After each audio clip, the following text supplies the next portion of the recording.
Greg Lawrence had lived on his land for over 3 decades, and in that time he had seen all kinds of change sweep through the countryside.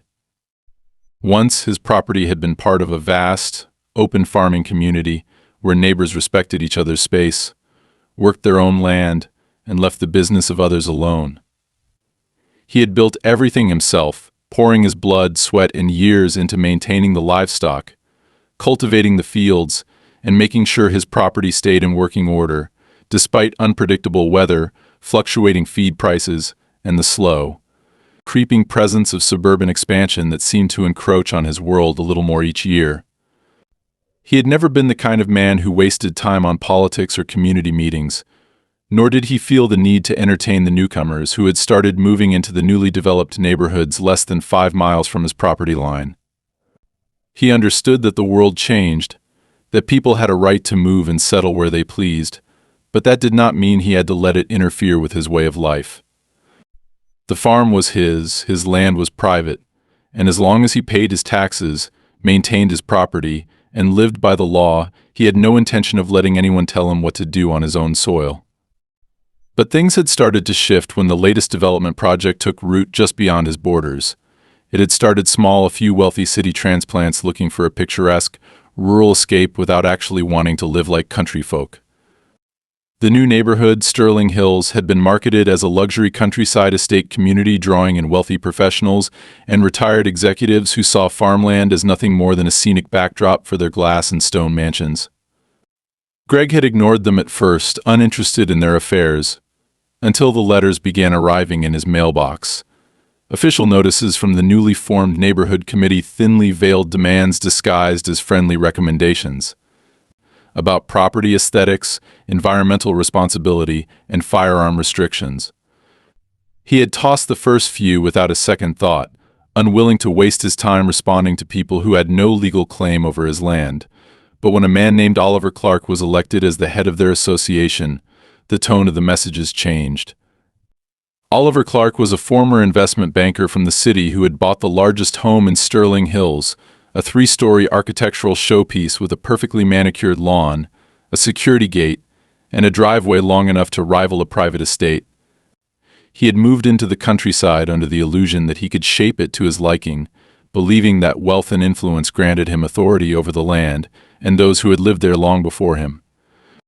To men like him, the presence of someone like Greg was an eyesore and inconvenience, a reminder that real country living was not all rolling hills and sunset views, but hard work, machinery, and the occasional necessity of keeping a firearm for protection. Clark had made it his mission to civilize the area, and in his mind, that meant bringing the old ways of rural living to an end. At first, Clark had attempted to appeal to Greg through direct visits, pulling up in his sleek, black SUV and knocking on Greg's front door with an artificial, toothy smile that didn't reach his cold, calculating eyes. He had introduced himself politely enough, talked about community improvements, and dropped hints about how certain changes could benefit everyone in the area.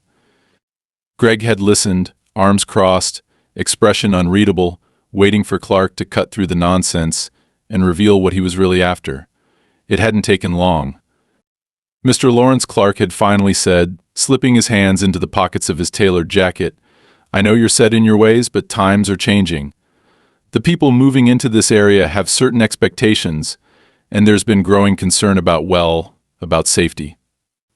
Greg had let out a slow exhale through his nose, already regretting wasting time on the conversation. "Spit it out." Clark's smile faltered for a split second before he recovered, exuding the kind of forced patience one might use with a stubborn child. "People have noticed the gunfire, Mr. Lawrence. I understand you have livestock, but discharging weapons so close to residential properties, it makes folks nervous. We'd like to propose some reasonable restrictions." Greg had let a beat of silence stretch between them before speaking, his voice as firm and immovable as the land beneath his feet. "It's my land, my rules. If a coyote comes after my cattle, I'll shoot it. Been doing it for years, and I'll keep doing it, whether you like it or not." Clark had chuckled, shaking his head as if Greg's resistance was endearing. "I see. Well, I'd hate for this to turn into a legal issue. Maybe we can find a compromise." "There's nothing to compromise," Greg had interrupted. "Now, If you don't mind, I've got work to do." He had shut the door in Clark's face, expecting that to be the end of it. But men like Clark didn't walk away from things they wanted.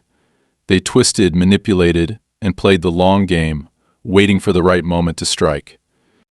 And that moment came on a quiet evening, just as the sun dipped below the horizon. Greg had been inside finishing up paperwork when he heard the distinct sound of movement near his barn, subtle at first, but unmistakable. He grabbed his rifle, stepping out onto his porch, and scanned the property with a practiced eye. He didn't fire blindly, he never did, but when he caught sight of figures moving in the shadows near his cattle pen, he raised his weapon and fired a single shot into the air. A warning. Nothing more. The reaction was immediate. A startled cry, followed by the rapid crunch of boots retreating across dry earth. Then panic. A voice, loud and deliberate, broke through the darkness. "Jesus Christ, he's got a gun. He's shooting." Greg frowned, lowering his rifle slightly. Whoever it was, they weren't just scared, they were acting. And then, before he could call out a challenge, before he could take a step toward the disturbance, he heard the sound that sent a chill straight through his gut. Sirens.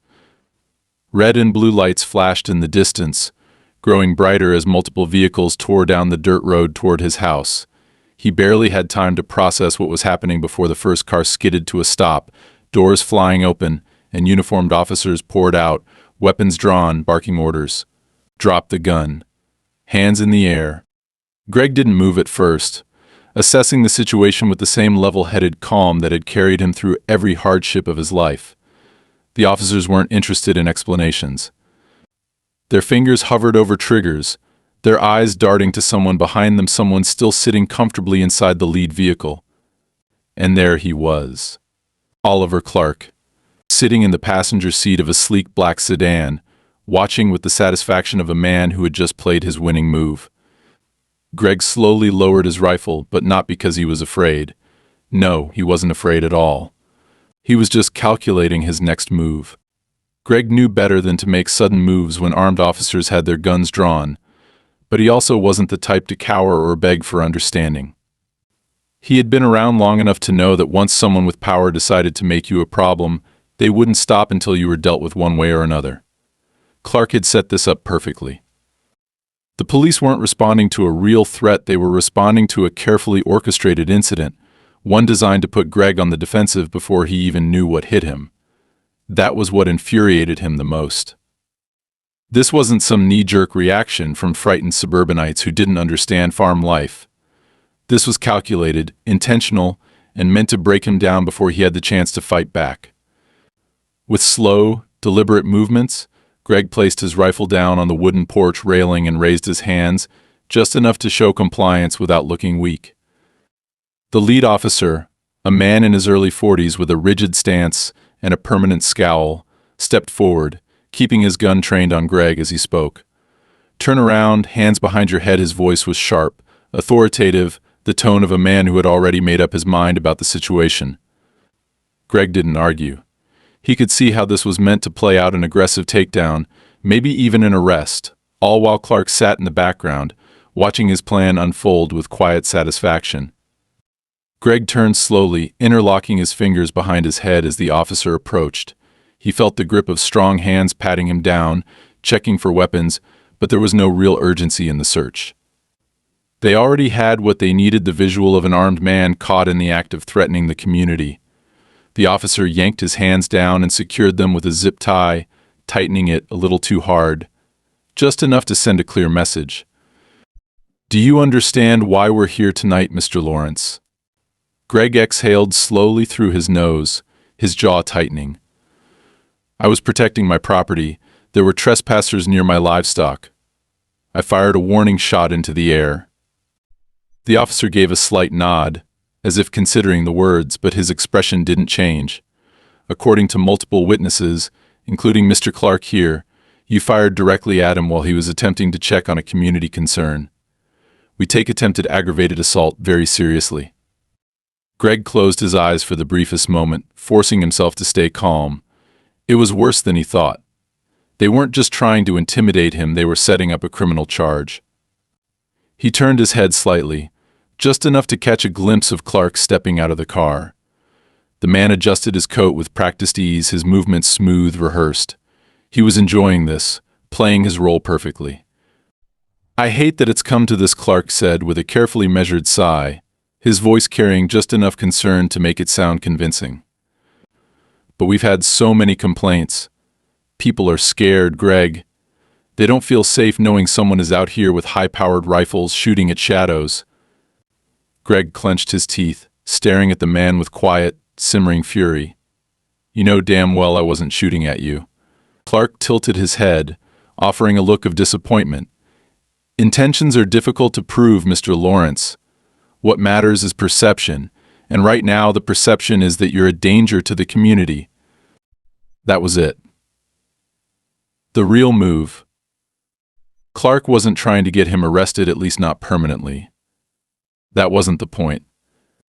The point was to start a record, to create an official paper trail that painted Greg as a loose cannon, a risk, someone who couldn't be trusted to responsibly manage his own property. Because once that seed was planted, it wouldn't take much to escalate things further. A few more incidents, a few more concerned reports, and soon enough, there'd be legal grounds to push him off his land entirely. Greg had seen this kind of thing before. Not in a flashy, dramatic way, but in quiet, systematic destruction. It started small, an accusation here, a complaint there. Then came the fines, the inspections, the sudden zoning restrictions. It was never about winning in a direct fight.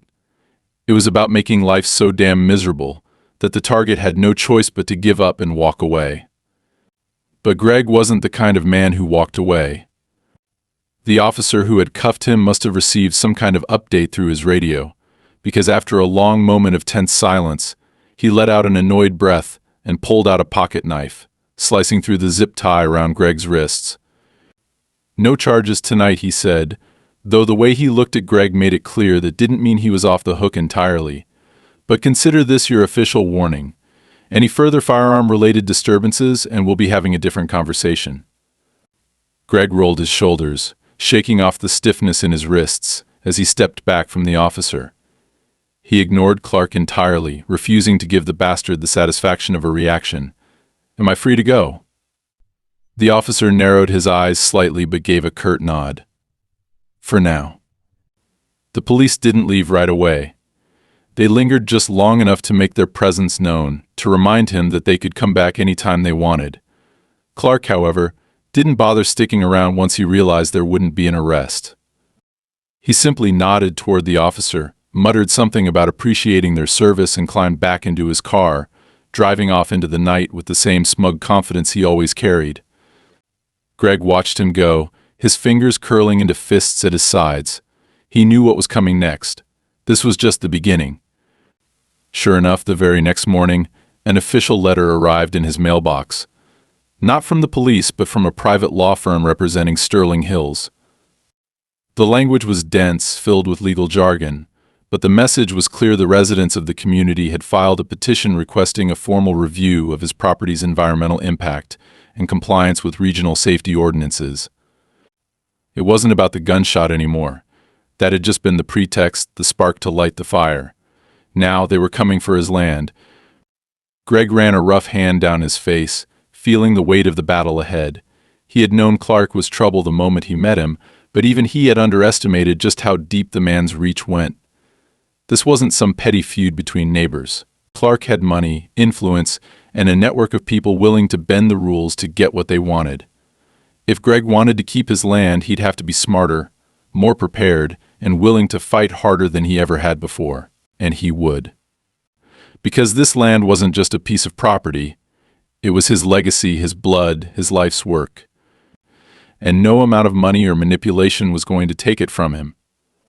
Greg had dealt with problems before, problems that came with bad weather, sick cattle, broken equipment, and the endless maintenance that came with running a farm alone.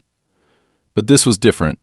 This wasn't something he could fix with hard work or stubborn persistence. This was a calculated, systematic attack designed to push him off his own land, to make his life unbearable piece by piece until he either left willingly or had no choice but to sell. The letter from the law firm was only the beginning, and he knew it. They had been planning this for a long time, waiting for the right opportunity to strike.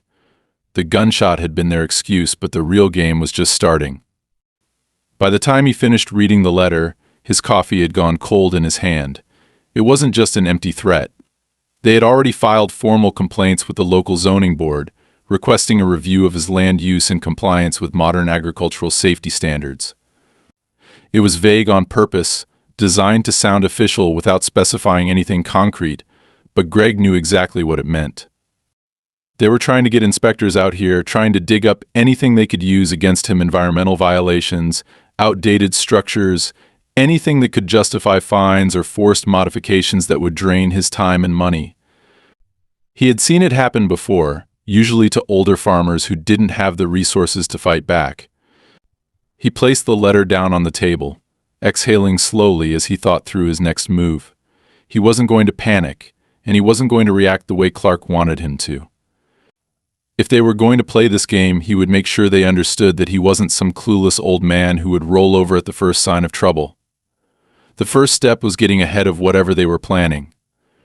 He needed information, real details about what was coming next, and he needed it fast. He grabbed his phone and dialed the one person he knew would have answered: Russell Carter, an old friend who worked in the county's planning and zoning department. Russell picked up on the third ring, his voice gruff and tired, the way it always was when he answered work calls. "Greg? This about that mess from last night?" Greg leaned back in his chair, rubbing a hand over his jaw. "Not exactly. I got a letter this morning, some legal bullshit from Clark's people. They're pushing for an environmental review on my land." There was a pause on the other end of the line, followed by a sigh. "Jesus. I was wondering when they'd pull that card. You're not the first, you know." Greg frowned. "Who else?" "2 farms north of you," Russell said, lowering his voice slightly. "Smaller operations, older owners. Same strategy. Noise complaints, safety concerns, then boom, environmental violations. One of them fought it for a while, but the fines kept piling up. Ended up selling for half of what the land was worth." Greg tightened his grip on the phone. "And the other?" Russell hesitated. "Didn't make it to a sale. His place caught fire before it went to auction. Sheriff called it an accident, but everyone knows better." Greg felt his stomach turn, not from fear, but from the slow-burning rage that was starting to settle deep in his gut. "What are they claiming on me?" "They don't have specifics yet, just that your land is under review. But I'll tell you this: Clark's got connections. I wouldn't be surprised if the inspector they send out already has his orders." Greg exhaled through his nose, thinking, "I need to be ready." Russell's voice lowered again. "Then listen to me carefully. First, get every document in order: ownership records, tax filings, anything that proves you've been compliant. Second, do a full sweep of your property before they get there. I mean everything. If there's so much as a broken fuel line or a downed fence near a water source, fix it. And third," there was a pause, "keep an eye on your land at night. I don't trust these people, and neither should you." Greg thanked him and hung up, his mind already running through everything he needed to do. He spent the rest of the day securing his records, pulling out every official document he had, making copies, organizing them into files. Then he walked the entirety of his property, checking every structure, every fence, every potential weakness they could exploit. He found nothing out of place until he reached the eastern edge of his land, near the creek that ran through the lower fields. There, half buried in the mud near the water's edge, was a plastic bag filled with what looked like chemical containers. They weren't his. He never used anything like that, and there was no reason for them to be here. His pulse ticked up as he crouched down, carefully pulling the bag free and inspecting the labels. Some of them were faded, but the words that were still visible made his blood run cold. Pesticides. High toxicity levels. Someone had dumped this here, and if he hadn't found it first, the inspectors would have. Greg didn't touch the containers. He didn't want his prints anywhere near them. Instead, he pulled out his phone and took photos from every angle, documenting the exact location, the condition of the bags, the serial numbers on the labels. Then he called Russell back. "They planted something," Greg said as soon as his friend answered. "Toxic waste near my creek. Russell swore under his breath. That's how they got one of the others. Claimed he was contaminating groundwater. Greg, listen to me, this is serious. If they pin this on you, you could lose everything. Greg's jaw tightened. Then I need to get ahead of them. Damn right you do. Here's what you're gonna do. Call the sheriff's department yourself. Report illegal dumping on your property. Get it on record before the inspectors show up. And for the love of God, don't move those containers. Let them see it exactly how you found it. Greg nodded, already heading back toward the house. I'll take care of it. By the time the sheriff's deputy arrived, the sun was beginning to set, casting long shadows over the fields. The deputy, a younger guy Greg didn't recognize, took his statement, snapped a few pictures, and promised to file a report. Greg made sure to ask for a copy, just in case. That night he sat on his porch with his rifle across his lap, watching the tree line, listening to the wind, waiting. He had no doubt that Clark and his people would come sniffing around again, but this time he was ready. And when they finally made their next move, he'd be waiting for them. Greg barely slept that night, not because of fear, but because his instincts wouldn't let him. The discovery of the toxic waste near his creek had changed everything. Before, he had been dealing with a legal and bureaucratic ambush, the kind of slow, suffocating pressure designed to make a man give up before he even realized he was losing. But now it was different. Now they had crossed the line from legal manipulation to outright criminal activity. Someone had trespassed onto his land, dumped hazardous materials in a place where they knew an inspector would find them, and had done it with the explicit intention of framing him for environmental violations that could strip him of his farm and possibly even land him in prison. That wasn't strategy. That was war. The sun had barely begun to rise when Greg stood at the edge of the creek again, staring at the plastic bags he had left untouched since reporting them the night before. He had been careful documenting everything, making sure the sheriff's department was the first to know, but he still didn't trust them.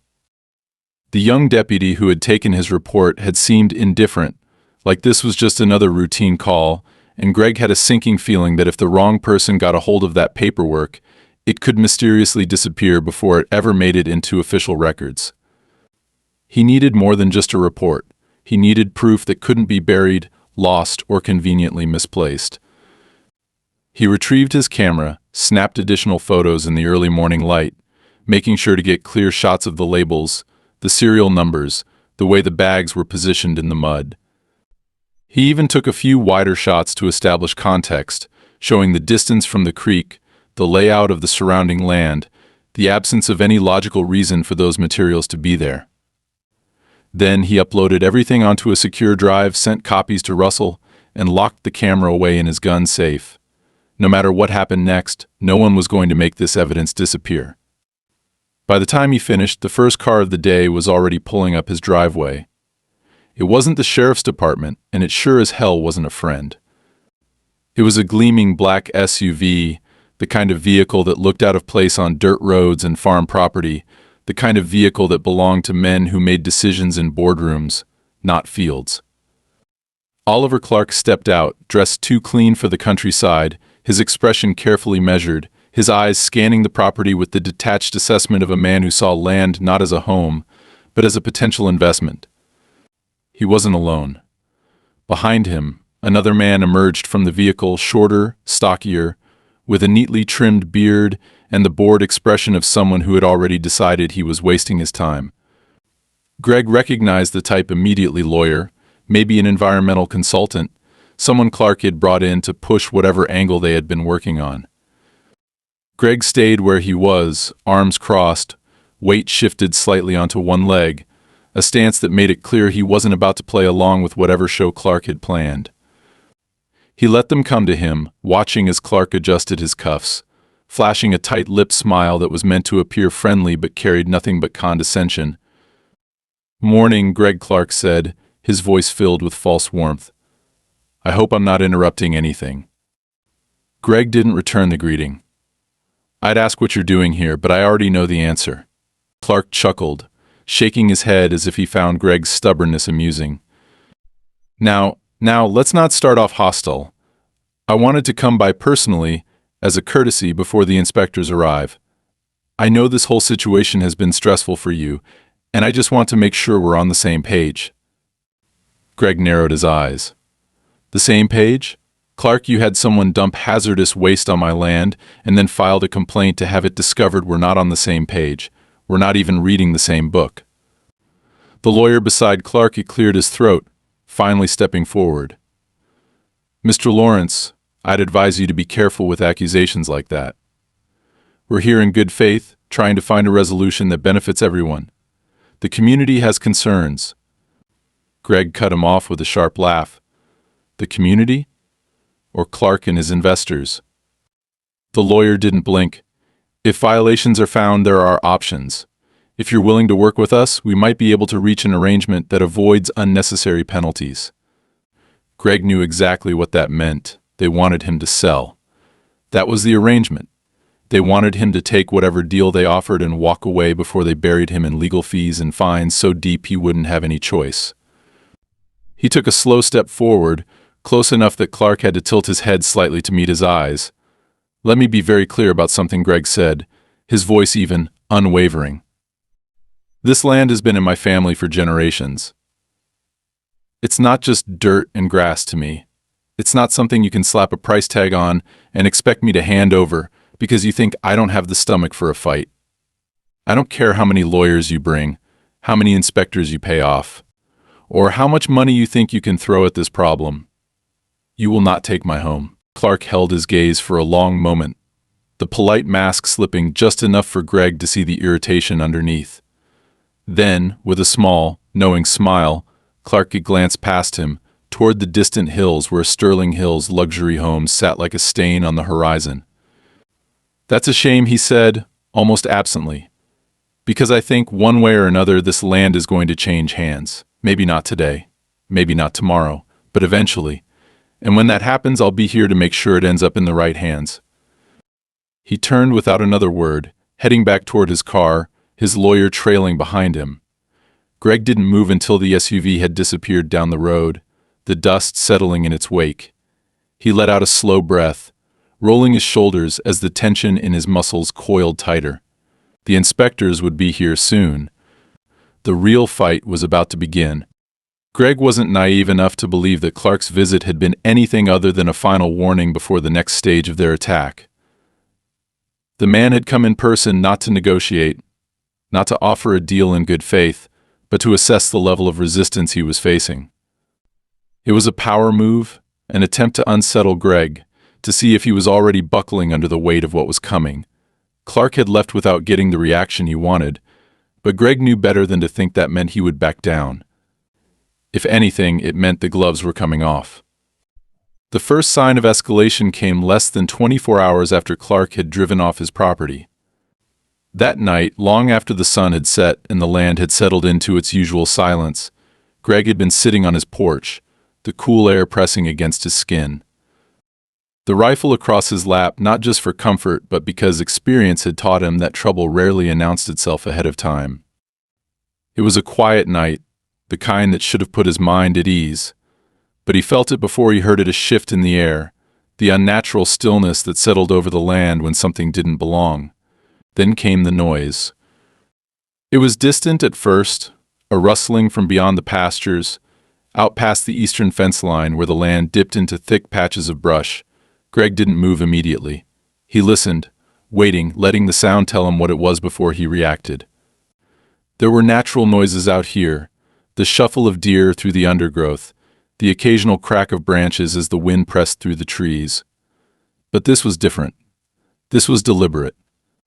He stood, moving slowly, deliberately, stepping off the porch and into the darkness, his boots pressing into the dirt without a sound. He moved by memory, knowing his own land well enough to navigate it blind, his eyes adjusting as he made his way toward the fence line. And then he saw a flicker of movement, the unmistakable glow of a flashlight beam sweeping low against the ground, scanning, searching. Trespassers. Greg didn't hesitate. He raised his rifle not to shoot, but to make sure whoever was out there knew he wasn't the kind of man to hesitate if it came to that. His voice cut through the night, sharp and unwavering. "You've got 5 seconds to turn around and get off my land before I start counting bullets." The flashlight jerked, swinging wildly before clicking off entirely, plunging the figures into darkness. There was a moment of hesitation, the kind that only came when someone had been caught doing something they weren't supposed to. Then, hurried movement, the sound of feet stumbling over uneven ground, the crash of bodies pushing through brush in a frantic attempt to retreat. Greg didn't chase them. He didn't need to. He had seen what he needed to see. The next morning, he found the damage. His eastern fence had been cut clean through, the wires snapped and coiled back, making it easy for someone to slip through unnoticed.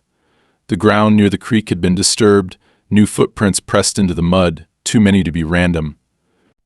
And just beyond that, something worse, deep, unnatural gouges in the soil, as if someone had been testing the land, marking it for something.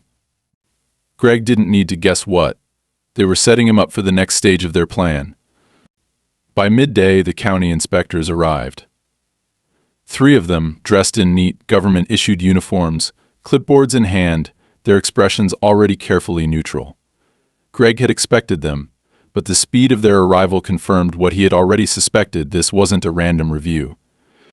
This had been scheduled long before he had even received the notice. Clark had lined everything up, made sure the wheels were already in motion before Greg had a chance to react. He met them at the gate, his expression unreadable, arms crossed as they stepped out of their vehicle.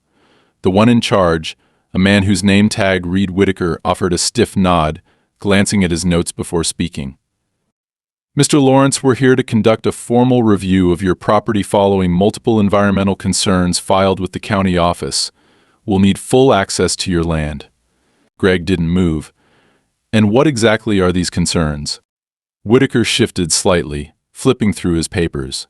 Possible soil contamination near the water source, outdated waste management practices, failure to comply with new agricultural zoning standards. Greg let out a slow breath, cutting him off. "And which one of my neighbors filed these complaints?" Whitaker hesitated for half a second too long. "That information is confidential." Greg chuckled, shaking his head. "Right. Confidential. Except we both know exactly who's behind this." Whitaker didn't respond. He didn't need to. Greg stepped aside, motioning toward the land. "Go ahead. Take your notes. You'll find that everything here is up to code. And when you do, I want a signed statement saying as much." The inspectors didn't argue. They spent the next several hours combing through his property, taking samples from the soil, inspecting his equipment, looking for anything they could use against him. Greg followed them at a distance, watching as they moved methodically, their trained eyes searching, assessing. They didn't find anything. By late afternoon, Whitaker returned to him, looking distinctly less confident than he had been when he arrived. "So far, everything appears to be in compliance," he admitted, though he didn't look pleased about it. "We'll still need to process the samples, but—" Greg nodded, finishing the thought for him. "But you didn't find what you were looking for." Whitaker didn't confirm it, but he didn't deny it either. "We'll be in touch." They left soon after, their vehicle kicking up dust as they drove off, leaving Greg standing at the edge of his property, the weight of the day pressing heavy against his shoulders. He had won this round, but he knew better than to think the fight was over. Clark wasn't the kind of man who accepted defeat easily. If the legal route didn't work, if the inspections failed to provide the ammunition they needed, then they would escalate. They already had. That night, the fire started.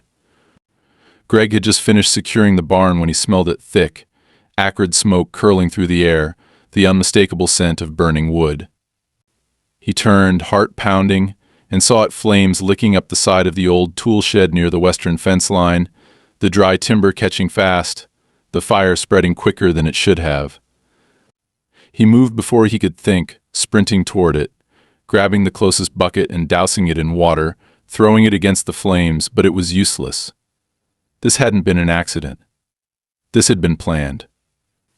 An accelerant had been used, something designed to make sure the fire took hold before he had a chance to stop it. By the time he had managed to control it, half the shed was gone, the damage undeniable. Someone had come onto his land, set the fire, and left without a trace. Greg stood in the smoldering wreckage, his breathing heavy, his fists clenched at his sides. This wasn't about forcing him out anymore. This was about breaking him. And if they thought fire was enough to do it, then they didn't know the kind of man they were dealing with.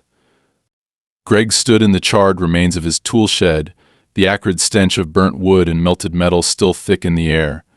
The fire had been deliberate, he had no doubt about that. The flames had spread too fast, the damage too precise, igniting in just the right spot to weaken a structure but not consume the entire property. It wasn't an attempt to destroy his farm. It was a message, a warning. A final shove to make him understand that no matter how stubborn he was, no matter how much he resisted, they weren't going to stop until he was gone. But if that was their plan, then they had made a mistake. Because Greg wasn't scared. He wasn't rattled. He was furious. He pulled his phone from his pocket, scrolling to the last number he had dialed before pressing it again. Russell picked up on the second ring, his voice groggy with sleep but immediately alert when he heard Greg's tone. What happened? They set fire to my shed, Greg said, his voice controlled but edged with steel. Didn't spread to the house or the barn, but it was intentional. Accelerant. Fast burn. Russell cursed under his breath. Did you see anyone? No, but I don't need to. This wasn't some random act of vandalism. This was Clark's people. There was a pause on the other end of the line, a hesitation that made Greg's grip on the phone tighten. Listen, Russell said carefully. I told you before, Clark has connections. You need to be smart about this. If you retaliate the way they're expecting, they'll have every excuse to bury you. Greg exhaled slowly, dragging a hand over his face. He knew Russell was right. Clark wanted him to react, wanted him to lash out so they could turn around and play the victim. If Greg lost control, if he let his anger dictate his actions, then they would use it against him. And then, just like that, he would become the problem they had been trying to paint him as from the beginning. But that didn't mean he was going to sit back and take it. I'm not going after them, Greg said, his voice steady. I'm going to make sure they go after each other. The next morning he was up before the sun, moving with the quiet efficiency of a man who had spent his whole life working the land. He went through his routine as usual, feeding the cattle, checking the fences, making sure every part of his farm was running as it should, but beneath the surface, his mind was already 2 steps ahead. Clark and his people thought they had him pinned. They thought they had forced him into a corner with nowhere left to turn. But what they hadn't accounted for was that Greg had been playing a long game of his own. By midday, he was parked in town, outside the county courthouse, walking up the steps with a folder tucked under his arm. The inside of the building was quiet, the fluorescent lights buzzing faintly overhead as he made his way to the records office.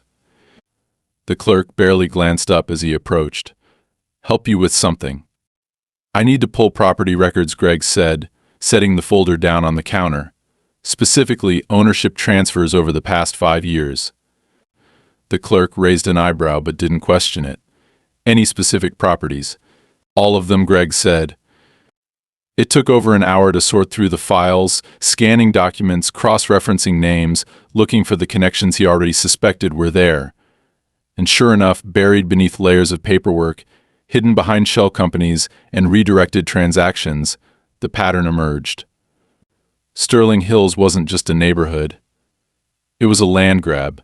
Clark had been orchestrating it from the start.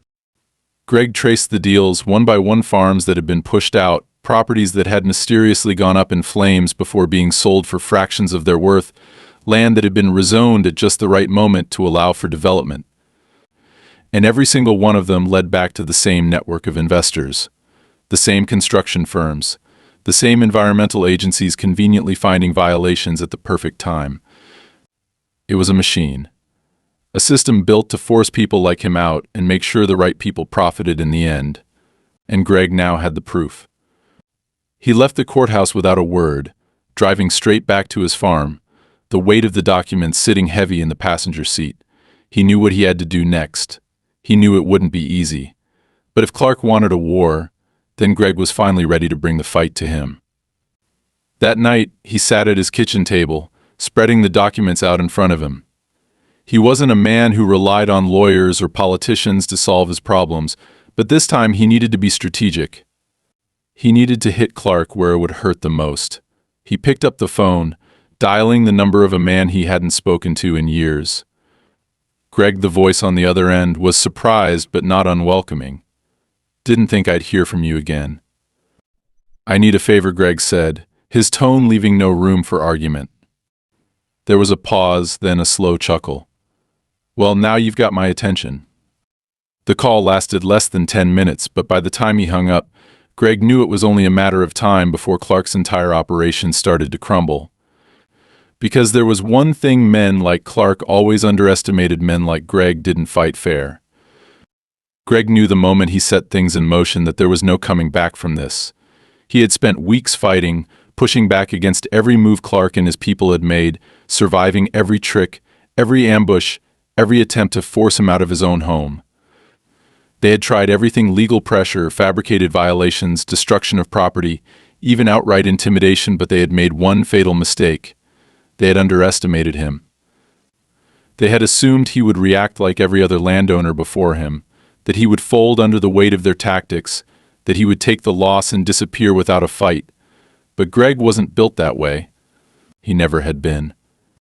For a long time, Clark had been operating in the shadows, covering his tracks just enough to stay out of reach, letting his network of lawyers, contractors, and county officials do the dirty work while he maintained his spotless public image.